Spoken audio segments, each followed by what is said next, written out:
কাৰণ কোনো সনাতনী হিন্দু মানুহ বৰ্তমান কংগ্ৰেছ দলত থাকিব নোৱাৰে। ভূপেন বৰাক যি ধৰণে আমি সন্মান দিছো, আপোনাকো আমি তেনেধৰণে সন্মান দিম। আপুনি আহি আমাৰ পাৰ্টিত যোগদান বহুত বেছি নতুন মুখ থাকিব, মহিলা প্ৰাৰ্থী থাকিব, সকলো জাতি জনগোষ্ঠীৰ প্ৰতিনিধিত্ব থাকিব আৰু যুৱ সমাজে ইউথ হয় এইবাৰ বহুত বেছি ৰিপ্ৰেজেণ্টেশ্যন। আপুনি কোৱাৰ দৰে একেখন লিষ্টতে গোটেই তালিকা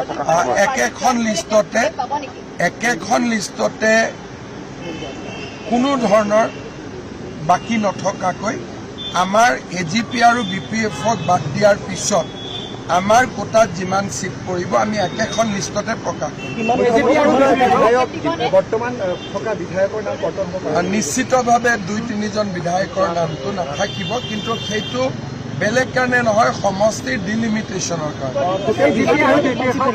প্ৰদ্যুৎ বৰদলৈ যদি বিজেপিত আহে নিশ্চিতভাৱে তেওঁ বিধানসভা নিৰ্বাচনত যাতে প্ৰতিদ্বন্দ্বিতা কৰিব পাৰে, এখন ডেফিনেটলি আমি কৰবাত স্পেয়াৰ কৰিব পাৰিম যদি তেওঁ আহে।